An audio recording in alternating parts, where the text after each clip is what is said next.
As a constitutional law attorney, former senior legal advisor and personal counsel to President Donald J. Trump, Jenna Ellis believes in the rule of law and the importance of integrity in our elections. And she's ready to tackle the big cultural and legal issues facing America. This is the Jenna Ellis Show. Here is your host, Jenna Ellis. Hello, friends, and welcome to another episode of the Jenna Ellis Show. I'm Jenna Ellis, and we need to talk about pro-life. Mr. President, I want to give voters who are going to be weighing in on this election a very clear sense of where you stand on this. I think they're all going to like me. I think both sides are going to like me. What's going to have to happen is you're going to have to ask this question. Listen, please. You're asking me a question. What's going to happen is you're going to come up with a number of weeks or months. You're going to come up with a number that's going to make people happy, because 92% of the Democrats don't want to see abortion after a certain period of time. If a federal ban landed on your desk, if you were reelected, would you sign it at 15? Are you talking about a complete ban? A ban at 15 weeks? Well, people are starting to think of 15 weeks. That seems to be a number that people are talking about right now. Would you sign that? I would sit down with both sides and I'd negotiate something, and we'll end up with peace on that issue for the first time in 52 years. I'm not going to say I would or I wouldn't.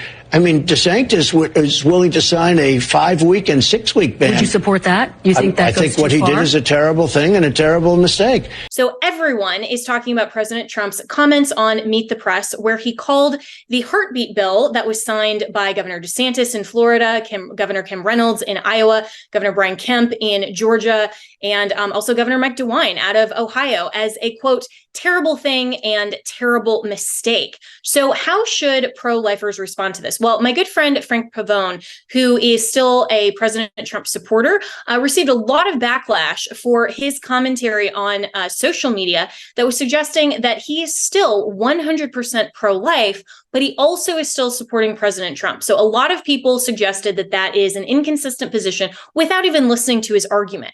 I give him the benefit of the doubt because I know that he is a principled person. He is fully pro-life. So I want to hear what he has to say. So he's going to join me in a moment and further expound upon his position, why he's still supporting President Trump in the 2024 primary, and why he is still 100% pro-life and has a long, extensive track record on that account. But before we get to that, I just want to say, from my perspective, I was very disappointed in President Trump's comments. Obviously, this is Meet the Press. This is an interview that is with a leftist mainstream media outlet. He had an opportunity to stand firm for pro-life, to embrace the title that just days before he embraced at these pro-life events with evangelicals and Christian circles, that he has been the most pro-life president in American history. Well, go into that forum on Meet the Press and talk about why we can advocate for the merits of abortion now. Embrace the fact that the Dobbs opinion is a generational win, and that his 3 justices and those appointments led to securing that right to life for millions of babies that someday we'll get to look back and say that was because of his 4 years. And yet he didn't do that. Well, why? Is it just a political calculus? Or is he backing off of it? Or what I think was really going on is that because he so wants to contrast and criticize Ron DeSantis as the next best candidate in terms of polling numbers and who is running in second, if you believe any of the polls, that is his primary challenger. And so he is going to, at any turn, simply try to provoke and diminish what Governor DeSantis has done. That is not the principled thing to do. This is the primary. He's not attacking Joe Biden. He's not attacking the Democrats for their morally wrong, constitutionally inviolable positions. He's going after a fellow conservative who has done a lot for his own state and is the best Republican governor in the country right now. That's not principled. I think he needs to address that. And conversely, I think that this is a moment that Governor Ron DeSantis can embrace this huge opportunity and run away with this by fully embracing his pro-life stance. If Donald Trump wants to run to the left of Ron DeSantis, let him do that. Push him further to the left by saying, you know what? I have signed this heartbeat bill. I would absolutely not only sign an abortion ban if it came across my desk, which is what Kristen Welker's question was, but I would affirmatively advocate to get a Congress that is willing to do that. And what I've done in the state of Florida, building a supermajority over my first term as governor and now into the second term, I can do all of these things. That is pursuing the legislative agenda that I have set because I have so helped turn the state of Florida red. I want to do that on a national level so that we can protect the issues of life from a federal level, utilizing the 14th Amendment and the Dobbs decision. I want to make sure that I can push through my agenda. And if President Trump doesn't see that and he still wants to negotiate with Democrats, then why is he even running as a Republican? If Ron DeSantis would come out and say very clearly that he is stripping away that title of most pro-life president and that in his first term, he will become the most pro-life president, he will then be giving Donald Trump a run for his money. So you have to ask the question, why hasn't Ron DeSantis done this? I think that he has bad advisors around him. I think that he is running a Ted Cruz 2016 kind of campaign that failed against Donald Trump once, and it is not doing him any favors. He needs to go based on his same exact format that he used in Florida and make that a national campaign. Don't have some of your social media influencers going out there and attacking Father Frank Pavone when you don't even know his history on the pro-life movement. You don't know any of the national players in the pro-life advocacy and why they're supporting President Trump. You have an opportunity to bring them across to Governor DeSantis and to have this question of saying, okay, if Governor DeSantis has now laid down the gauntlet, has openly embraced the issue of life, then all right, now the challenge is on you, Donald Trump. What are you going to do about it? Are you going to appease the Democrats, try to negotiate with them? Or are you going to stick firm with your base, who is not this, ultra MAGA, worshiping of Donald Trump, but is the pro-life, principled evangelicals and conservatives that Donald Trump knew he needed in 2016, which is why he selected Mike Pence as his vice president, because he knew he needed credibility with the evangelicals. Well, he needs to make sure that he still builds that credibility with the faith-based community, which is evangelicals, Catholics, all of the faith communities that are ardently pro-life, that stick to their principles, and they do vote based on their values. I've spoken to a number of people since the Meet the Press interview who weren't even aware of his comments. And the more that gets shared, the more that they are questioning President Trump's commitment to pro-life. I think that President Trump should come out and clarify that. And I also think that Governor DeSantis needs to fully embrace the issue of life and say, we now get to have this conversation on the merits and do a nationwide media tour, have a plan that he puts out to say, this is going to be my plan to protect life. And he would win so many of those voters who maybe right now they're saying they're voting for Donald Trump, but the intensity isn't there. They want to see a champion and a warrior. Don't be going out doing, press conferences on other things that nobody cares about right now. This is the moment to stand up and protect life. So I would argue, and if I was advising Governor DeSantis, I would tell him, embrace the pro-life issue. This is the number one issue for values-based voters, and it has been since 1973 when Roe versus Wade was wrongly decided at its inception. We have a generational win with the Dobbs opinion. Now is the time to argue this on the merits and push it forward. Because if he doesn't, and he ends up losing to Donald Trump anyway, then that's going to be an opportunity lost. He has the moment right now to stand up and say, I will be the most principled conservative since Ronald Reagan, not just since Donald Trump. And I hope that he does that. But we'll be right back with Frank Pavone to hear his thoughts on this.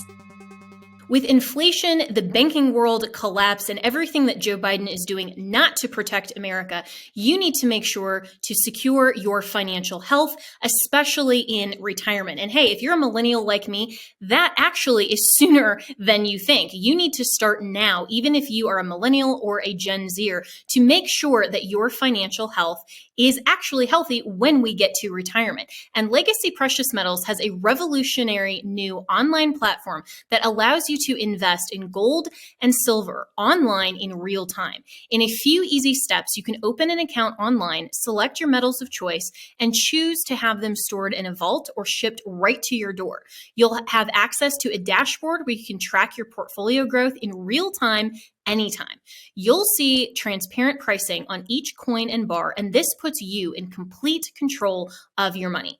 The platform is free to sign up for. Visit legacypminvestments.com and open your account and see this new investing platform for yourself. Gold hedges against inflation and against a volatile stock market. A truly diversified portfolio isn't just more stocks and bonds, but different asset classes. This brand new platform allows you to make investments in gold and silver, no matter how small or large, with just a few clicks.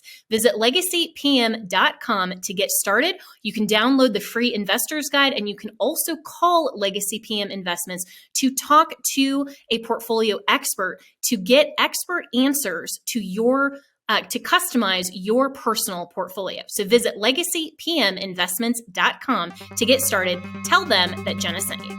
So joining me now to discuss all this and more is my very dear friend, Father Frank Pavone. And I'm so grateful that you could join me today, Father Pavone, and you were on my radio program this morning. We got a lot of really good feedback from that because the conversation, of course, needs to be around principled pro-life stance and also responding directly to what President Trump said on Meet the Press and how we as Christians need to understand that and how we actually should move forward as a pro-life community of advocates. So the question for you, I think, is a lot of people responded on social media when you said, I'm very pro-life and I'm a pro-life advocate. Nobody can dispute that. And then you said you still support President Trump 100%. So, so for those who didn't watch or were unable to watch your live stream, let's break that down. And what is your position? Okay, let me go through a few bullet points, and thanks for having me on again. First of all, what Governor DeSantis did was absolutely great. I wish every governor would follow his example. I stood with him when he signed some of those pro-life bills. I look forward to standing with him to sign more pro-life bills, hopefully protecting his babies from fertilization. Because when you think of it in terms of pro-life principle, not even heartbeat is enough. We need to protect all the babies right from the beginning. And some states have done that. And I think he would be willing to go that far with Florida as well. But secondly, again, a few quick bullet points. Meet the Press and NBC or any of these left-wing media outlets are not the intermediaries for me and for a lot of other people to understand what President Trump's position is. I try to take a much broader view. Now, you know him better than I do, but the point is that I have been in the pro-life advisory circles ever since his first campaign and have really paid close attention over these years to everything he said on abortion right up to this present day, and of course, everything he's done on the matter. And in my opinion, I mean, I don't pretend to speak for him or to know his mind, but in my opinion, his comment about, Ron DeSantis made a terrible mistake was not, in other words, the question is, what kind of mistake are you talking about? I don't think the mistake he has in mind is protecting the babies. I think he's talking about a political mistake. Now, not that I agree with the political calculus, but I think what he's talking about is that it's a political mistake for a federal candidate to push for a ban on abortion beyond what most Americans want. And again, people can disagree with that calculus. I'm not even saying I agree with it, but I think that's what he means. Because when he's been talking in detail about, what do we do now that Roe is gone, he's talking to his fellow Republicans and saying, hey, listen, we're not going to win on this if we try to push the American people too far, too fast. Now, again, let's backtrack. In principle, but it's not extreme to protect babies. I mean, this is not a right that is negotiable. For your life and my life are protected. It would be ridiculous to say we should be protected in Florida, but not in New York. The right to life is fundamental. It cuts across every condition and circumstance. But even pro-life leaders, Jenna, disagree as to whether we should be pushing right now a 15-week limit, a 6-week limit, from conception limit. I've been in countless meetings with pro-life leaders where they're essentially saying the same thing. Hey, a heartbeat would be a mistake right now. That doesn't mean they're less pro-life. It means strategically and politically, they are of the opinion that right now, let's push for something different. And just one more bullet point, and obviously we can get into more of this, but we can't let the Democrats or the left-wing media set the agenda of what we're going to be talking about within the pro-life circles. What we've got to focus on, what President Trump always focuses on, and what Governor DeSantis has focused on, is the extremism of the Democrats. And I think that's where we have a consensus among the American people, that the bills they have introduced, the bills they have voted on, eliminate any restriction on abortion. That is absolutely so far beyond what the American people want that it's unspeakable. On the other hand, whoever the next Republican president is, chances are a heartbeat bill is not going to come to the desk of the next president. First of all, the next Congress hasn't even been elected yet. We don't know what bills they're going to be willing to pass. But we can't even get the current Republican House of Representatives to vote on the no taxpayer funding of abortion. So here we're not even talking about legal protection for the babies. We're talking about, hey, I don't want to pay for it. They don't even have the courage right now to pass that. So in other words, we've got a long way to go. And evaluating pragmatic limitations on what we can do is not the same thing as compromising on principle. And that's the way I've been thinking about this whole thing up to now. But President Trump does need to clarify, what kind of mistake are you saying Governor DeSantis made? Just tell us. Yeah, and I think that's really the key, because I agree with you that there is a difference between ardent principle and standing firm on I'm pro-choice, and that is from conception all the way till natural death. And then how do we get there pragmatically? And we can scaffold that. And there are some people who would say that heartbeat bills shouldn't be passed because that's not enough protection. I'm thinking, well, that's more protection than allowing abortion until the moment of birth. And I'm certainly happy to have that win and then continue to have that incrementalism from there. I mean, that's just politics. But where I would push back on this, and where I was very disappointed personally by President Trump's comments, is that he didn't make that distinction. He did not immediately answer that question, because the question from Kristen Welker was, would you sign an abortion ban if it came across your desk? Right. And he didn't say, well, I'm glad we can talk about the issue of abortion. Let me tell you where I stand. Be very clear about the principle, then talk about that. And then he wasn't even asked about Governor DeSantis. He just went out and attacked him and said, that this is a terrible thing, a terrible mistake, calls him a nickname. I mean, this to me seemed like he was actually sacrificing his own position within what the pro-life community has known in order to try to push back and distance himself from a governor that genuinely is more pro-life than he is right now, according to a litany of what he said. I mean, we can't forget that he blamed the midterms on the Dobbs opinion instead of embracing that and saying this is a significant win. I mean, he's to a lot of people, I think it seems like he's speaking out of both sides of his mouth. And so while we've seen the significant impact that he has made through his 4 years in office, I think it's a reasonable question to ask him to clarify and to push back and say, that's absolutely not okay to just try to attack DeSantis, when really you should be saying this is something that the entire GOP should agree on. He shouldn't be attacking DeSantis just because he can.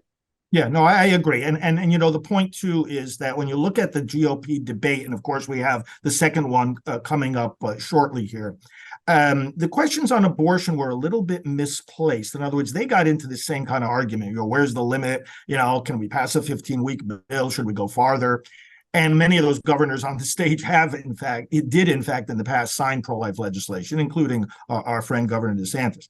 But the point is, why wouldn't they ask these presidential candidates more specifically about things that we know the next president is going to be capable of doing or not doing? For example, will you commit to reinstitute the Mexico City policy in its expanded form that President Trump not only reinstituted, he expanded it? Are you willing to say to the Department of HHS that when we talk about health and human services, the humans we're talking about include babies from conception? Under President Trump's HHS, as you know, they actually revised the strategy memo, and they said, we're talking about babies from conception. Are you willing to slash Title X funding for Planned Parenthood? I mean, there are certain executive actions, as you know better than anybody, that a president can take, and that pro-life presidents have taken. And I think those are the things that we need to ask these candidates, including President Trump, and say, hey, listen, would you do this again, or are you backing away from that specific policy? Would you do this? You're going to commit to doing this again? Because again, a 5-week or a 6-week heartbeat bill isn't going to come on the desk of the next Republican president, most likely, because nobody knows the future. If we had a really sudden surge of courage in our elected members of Congress, but I expect that to be a more gradual change than just in the next administration. So, but you know, we got to be more specific. Part of the confusion that's been caused here is, as you say, it's sort of a confusing, hesitant kind of response. And President Trump is quite capable of speaking clearly and plainly and directly. But I do like the fact, and I shared this with you previously, that he's not telling the American people, and he's not telling the politicians or the party to run away from the issue. Some weak-kneed Republicans are literally running away from this issue now because they think the winds of politics are against them. We make a winning case for abortion politically when we point out the extremism of the Democrats and when we show that we're the compassionate people providing alternatives to abortion, healing those wounded by abortion, etc. But he's saying, okay, look, Dobbs gives us a big opportunity here to hammer out abortion policy as the people and their elected representatives. Let's do it. Now, he's very tentative on, where is that exact line? But again, so are many pro-life leaders. But at least he's saying to the people and to the politicians, engage this issue. He's not saying don't talk about it. His complaint, it seems to me, and he's said it many times, is that too many Republicans talk about it in an inarticulate way, and not in a winsome way. And this is where I would hope that any candidate on any level of government would make use of the expertise of the pro-life movement, because we've got a lot of expertise, a lot of experience to help them craft messaging and to help them speak persuasively on this very important issue.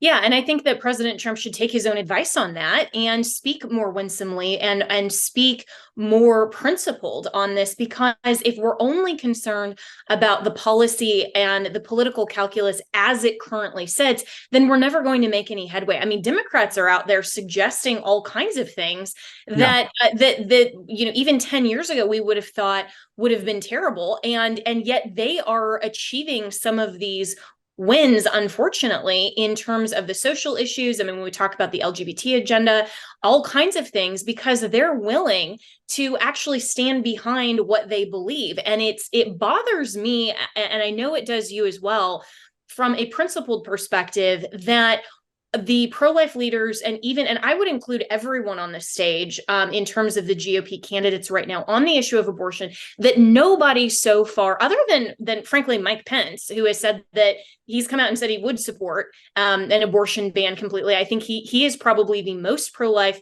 candidate that has been outspoken on this so far. And that the GOP candidates need to, instead of running away from this or caging or saying, this is such a contentious issue, just fully embrace it. I mean, the entire base is behind them. And if we can't rally around this issue after we've had such a significant win for the Dobbs opinion, then what are we even doing as a conservative consensus? And one of the things I appreciate about speaking with you in particular is that, as you've rightly described earlier today, we're principled friends. And so you and I can disagree on policy, we can disagree on candidates, but at the end of the day, we agree on 99% of this, and we certainly agree on 100% of principles, because we recognize God, our creator, the biblical worldview, and what flows from that, and we value truth and rightly dividing truth from error. So it doesn't matter to me, ultimately, that for right now, you're supporting President Trump, I'm supporting Ron DeSantis, other people are supporting other candidates. That's what a primary is for. But we need to be able to pull back and not just defend one candidate over another, when frankly, I don't think either President Trump or Governor DeSantis is fully embracing and just running away with the issue of pro-life. And I think if either of them would do that, they would get the ardent support that President Trump found in the pro-life community in 2016 through his entire administration. You know, we also have to be educating these advisors. I've been leading on the national level on the pro-life movement for 30 years, and one of the most annoying and largest obstacles in our way over many years have been advisors who will take a pro-life candidate who's ready to run with these issues and pull him or her back and give really, frankly, some very bad advice, basically that gets summed up by saying, hey, listen, abortion is a losing issue. Don't go anywhere near it. I remember in the olden days, they would say, oh, if they ask the question, just say you're pro-life and then move on to a different topic. It's like, no, that's not the way it can be anymore. It's not the way it should have been back then either. If we make the case in detail why it is a very American idea to protect our children, we can win over the public. The public is more with us than they are with the Democrat position, with the Planned Parenthood position. They're more with us. Americans want less abortion, not more abortion. And I think we got to brand the Democrats and say they are the party of more abortion. And, this 15-week bill, President Trump is not saying, oh, I'm going to, sign this or that legislation. But I keep thinking back to his State of the Union addresses and his rally speeches. He keeps calling on Congress to ban late-term abortion, end this late-term abortion. And, that focus on late-term abortion, and after 15 weeks can be considered that and is considered that in the minds of many Americans. That's where there is a consensus. Not that the right to life is, again, something negotiable. Again, my life, should be protected in Florida and not in New York. But there is a certain point at which you get the strong consensus of the American people that, hey, this is where our abortion policy makes more sense than the way it is now, allowed throughout the pregnancy. Yeah, and I think that we need to, as a pro-life community, as you so well have advocated for 30 years, and now we are in a new era that we get to advocate for the pro-life position on the merits. The Democrats can't just shut us down by saying that Roe versus Wade is a super precedent. This is the law of the land. So, maybe nice try and nice sentiment, but you're never going to actually have this codified into law. And now we get to have that argument. And the fact that the pro-life community is focused so much on Trump versus DeSantis, and even in my view, Trump and DeSantis are both focused too much on Trump versus DeSantis. Why doesn't one of them or both of them say this is where the real meat of the issue is? Yeah. We have to take pro-life and run with it. I would love for both of them to stop attacking each other and just ignore each other and run away with the issue and give me a reason to say that is the champion for the American people that is not going to compromise on any of the issues that are for the values-based voters. Both of them spoke at the Pray Vote Stand Summit. They have great they have great rhetoric there, but then you go on Meet the Press, Trump is not any stranger to media. He knew that this is a hostile environment. It's an opportunity to advance the pro-life message instead of attacking his political opponent and saying that the heartbeat bill is a terrible thing. I mean, that to me was just, it was so disappointing from the standpoint that he missed an opportunity to advance pro-life out of a selfish political reason. Mm-hmm. He does keep emphasizing, it's back to the states. That's where it belongs. It's back to the states. Now, he knows full well, over a dozen states are now protecting the babies from conception. You got a good bunch of others, including Florida, that are protecting them earlier than they were before, even to the time of heartbeat detection. I take him at his word that, if it belongs to the states, then you're going to let the states decide. You're not going to try to get a pro-life state to change its policy, to protect fewer babies. Again, I think he was talking about the national politics of it, not necessarily that a heartbeat bill is wrong in and of itself, but that should a candidate for president say we want to have a federal law starting at heartbeat, I think, Again, even pro-life leaders disagree about the political strategy. But why not? Why not just go out and say, you know what, if that came across my desk, of course I would sign it because I want to protect children. And that would have been the consensus of Congress. Why not put it back on them instead of being so defensive about, well, there's disagreement in the pro-life community? Why couldn't he have come out and been that staunch advocate for life if he's embracing 2 days earlier the title of the most pro-life president in American history? Yeah, like he says, every child is made in the image of God. There is a right to life. It's in our Declaration. And I think that it does come down to this political calculus that, again, it comes down also to, I'd like to know what are his advisors telling him? What these discussions just get off the rails so quickly. And this is no time, as you and I agree, for cowardice on this issue. We have got to press forward. I mean, if we don't get it right on abortion, we can't get it right on anything else. Everything else falls apart because that's the whole basis of human rights. And the partisan nature of these elections does get in our way. I mean, these primary elections, even among my pro-life colleagues, I respect everybody's, position in the primary, whoever decides to back which candidate and so forth. I always respect that. But I have some of my pro-life colleagues now speaking against President Trump, say, "Oh, I'm going to vote, against President Trump," who never said in the first place that they were ever going to vote for him. So I think that have your political preference, state your political preference, but don't use a thing like this to, all of a sudden make some kind of a statement that, oh, well, we have to turn away from this person and support this other person. If you aren't going to support this person in the first place, it's like, what are we trying to find out where the person stands on the issue? It's perfectly okay to support or oppose a candidate of your choice. But what I'm trying to get at with people is, and again, like we started out here saying, and we both agree, he needs to clarify what he was talking about. What kind of terrible mistake are you talking about? A political mistake or a moral statement? And there is a difference. Yeah. So, well, in just the last 2 minutes I have with you, and I appreciate your ardent pro-life stance and your work that you have done for 30 years. And it was, frankly, disturbing to me to see some people who didn't even know the body of your work that were, attacking you online just because you were willing to have this conversation about why you are 100% pro-life and you are still supporting President Trump. I don't think that is an inconsistent position, at least. And at least they need to hear your argument first. I mean, if Donald Trump ends up being the Republican nominee and he's against someone who is for state-funded abortion on demand, then of course I'm voting for President Trump. I mean, this is where people lose the whole process for the arguments that are just so siloed within their political preferences, instead of looking at what's the next best decision based on my principles. Right now, we need to make the next best decision in the primary. Then when we turn to the general, sometimes our preferred candidates don't win. Yours might not, mine might not. And that's okay. Then looking at the general as Christian voters, we say, what is the best principled decision? A lot of people made that calculus in 2016. And guess what? It paid off, I think, even more than they thought they would. So in just the last few minutes I have with you here, I think you've been very clear as to what your advice to President Trump would be to clarify his position, make sure to assure the pro-life community that he still is for this issue from a moral perspective.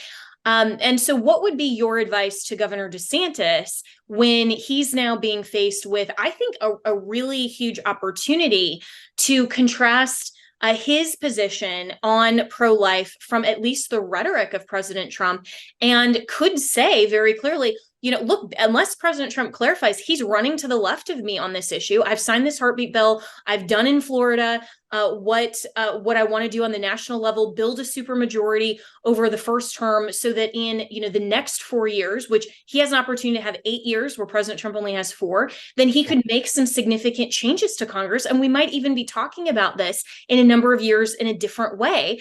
I've frankly been disappointed that he hasn't leaned into this issue. He hasn't embraced it and run away with it. What would be, from a principled standpoint, your advice to him? Well, he should point out, look, my legislature gave me these bills, and I proudly signed them because, as he has already stated so well, the right to life is fundamental. I think a candidate like him should make that case clearly that, look, this is a fundamental right. This is not a negotiable right. And therefore, I call on lawmakers in the states. I call on lawmakers in the Congress. I call on candidates for Congress to make it clear that they are willing to protect babies, and to get into that fundamental point. And then at the same time to signal that, you know what, this is not something mean.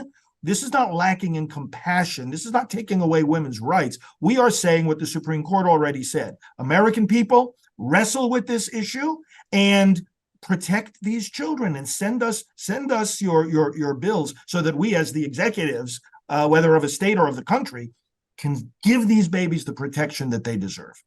Yeah, so well said. And I just wish that these GOP candidates would embrace this issue, like I've said, and that because this is so big in the news right now, it is such an opportunity for the GOP candidates as a whole to speak very clearly and advocate for pro-life on the merits. You've done that exceptionally well throughout your entire ministry, Frank Pavone, and like I said, it really bothered me that people are coming out and attacking you, like they've attacked me, and have no other basis than they disagree with you politically. But we should all recognize that we are principled friends, and I hope that even in the midst of this very nasty primary, we don't forget that. And so I was very happy to come to your defense, even against some of my friends in this space, and saying, this isn't appropriate, because you deserve to be honored and respected for your work and for your principled stance for pro-life. So thank you for joining me today, and also being willing to have this conversation and continue the important advocacy for life. Where can people reach you and support your ministry, Priests for Life? Yes, our website is endabortion.us, endabortion.us, and I'm at FR Frank Pavone on all the social media platforms. Excellent. Thank you so much, my friend. Talk to you soon. Okay, thanks, Jenna.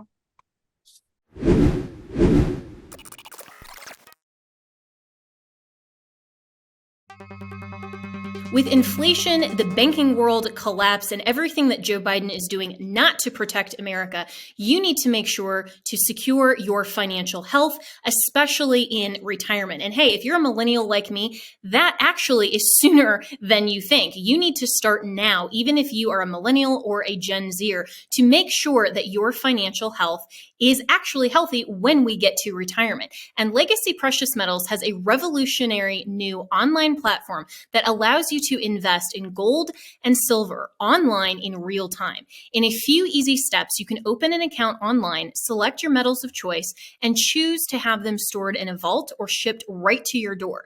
You'll have access to a dashboard where you can track your portfolio growth in real time anytime. You'll see transparent pricing on each coin and bar, and this puts you in complete control of your money. The platform is free to sign up for. Visit legacypminvestments.com and open your account and see this new investing platform for yourself. Gold hedges against inflation and against a volatile stock market. A truly diversified portfolio isn't just more stocks and bonds, but different asset classes. This brand new platform allows you to make investments in gold and silver, no matter how small or large, with just a few clicks. Visit legacypm.com to get started. You can download the free investor's guide, and you can also call Legacy PM Investments to talk to a portfolio expert to get expert answers to your to customize your personal portfolio. So visit legacypminvestments.com to get started. Tell them that Jenna sent you. On MyPillow's 20-year anniversary, with over 80 million MyPillows sold, Mike Lindell wants to thank each and every one of you by giving you the lowest price in history on his MyPillows. You will receive a queen-size MyPillow for only $19.98. The regular price is $69.98 and just $10 more for a king size. You'll receive deep discounts on all MyPillow products, such as bed sheets, mattress toppers, pet beds, mattresses, my slippers, which I love, and so much more. This is the time to try out some of the amazing products you've had your eye on from MyPillow. So go to mypillow.com and enter promo code Jenna to receive this amazing offer on the queen size MyPillow for $19.98.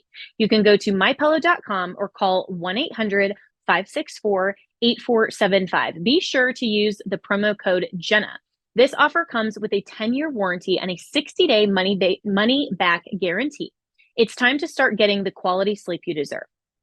This offer comes with a 10-year warranty and a 60-day money-back guarantee. It's time to start getting the quality sleep you deserve. Go to mypillow.com, use the promo code Jenna.